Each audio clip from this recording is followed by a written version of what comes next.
El murmullo sensacional que recorría la nación, la gran distracción mediática, no era el verdadero terremoto que estaba destrozando a los Mets.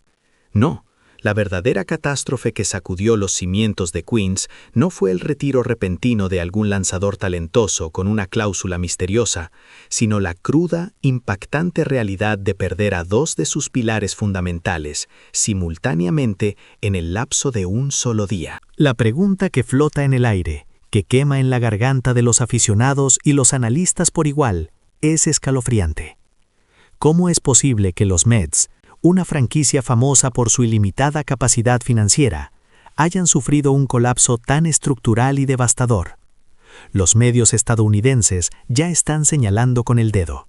La raíz de esta tragedia no es la escasez de dinero, sino la brecha abismal en el carisma y liderazgo entre estas dos estrellas perdidas, y la sombra proyectada por otras grandes adquisiciones comparativas, como ese contrato mastodóntico. Todo comenzó en Florida, al final de las conferencias de invierno, con un susurro que rápidamente se convirtió en un grito de pánico en todo el béisbol. La primera ficha en caer fue el último bastión de la defensa de los Mets, Ed Dondias, el cerrador. La noticia golpeó con la fuerza de un lanzamiento de 100 millas. Dondias había llegado a un acuerdo con el eterno rival, los Dodgers de Los Ángeles, por 3 años y $69 millones.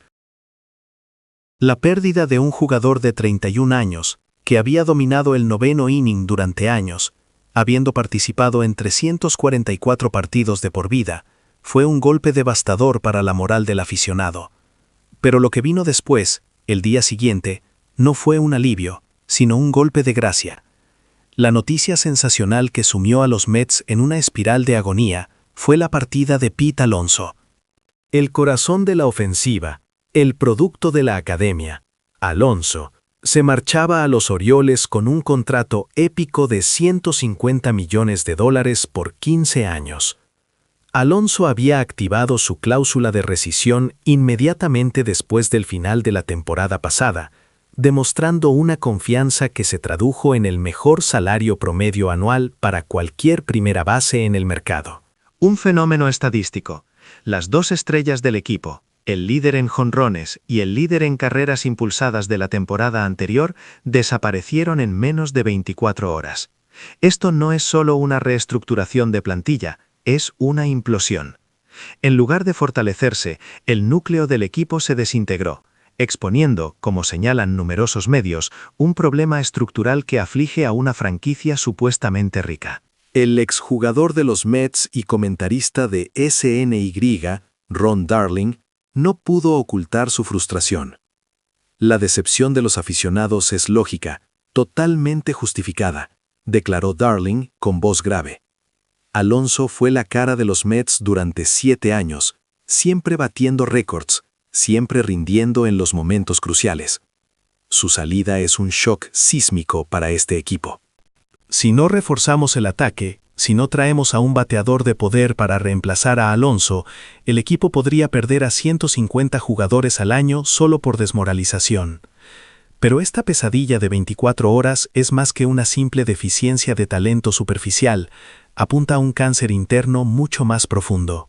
La reacción general de los medios estadounidenses se centró en cómo los megacontratos a largo plazo, firmados el año pasado con jugadores provenientes de universidades de renombre, habían envenenado el vestuario. El diario español Marca llegó a describir la posición del gran fichaje como aislada e insostenible, sugiriendo que la constelación de superestrellas prometida al firmar con los Mets simplemente se había evaporado. Se argumenta que el gran contrato de tono no evaluó con rigor el rendimiento de los pilares existentes, generando una frustración que degradó el clima general. Esta discordia se exacerbó con las tensiones entre los líderes del equipo, Francisco Lindor y Jeff McNeil. Mike Francesco, analista de la MLB Network, reveló un incidente explosivo. El pasado junio, en el locker room, hubo una disputa intensa, una pelea, entre Lindor y McNeil. Tuvo que intervenir el personal para separarlos.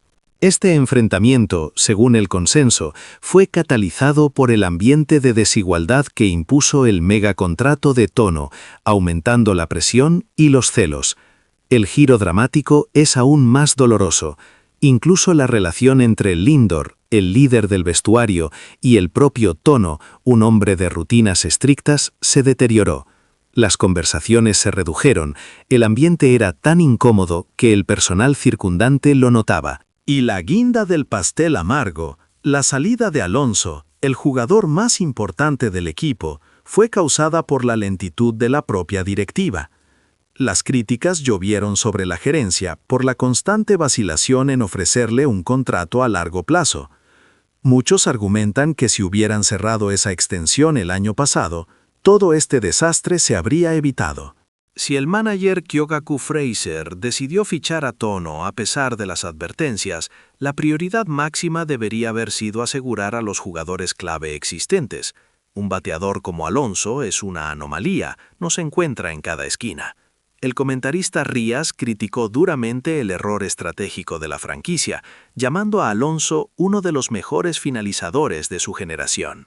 El propietario, Steve Park, intentó apaciguar las masas, mostrando empatía con la reacción de los aficionados, asegurando que aún hay tiempo suficiente durante la temporada baja para construir una plantilla digna de playoffs, un argumento que muchos rechazan de plano. Muchos dirían que la riqueza de Park garantiza que la reconstrucción será rápida, que es solo un bache. Pero ahí es donde se equivocan y donde se esconde la verdad más dura. Este no es un problema de flujo de caja, es un problema de cultura. El dinero ya no compra la felicidad en Queens, solo resentimiento. La frase lapidaria del manager Fraser, una vez que la polvareda se asentó, actúa como el clímax de esta tragedia y la respuesta al misterio inicial. ¿Quién demonios querría venir a este lugar ahora? Esta brutal pregunta desnuda el efecto secundario de las contrataciones externas desmedidas. La catástrofe de los Mets no es la falta de capital, sino la demostración de que una directiva miope, obsesionada con el brillo de las estrellas compradas en lugar de nutrir su propio jardín, puede transformar un cofre del tesoro en una jaula dorada que nadie está dispuesto a habitar. La estructura se derrumbó porque el liderazgo priorizó el glamour sobre la lealtad y el ecosistema interno. Y por eso, los Mets están solos.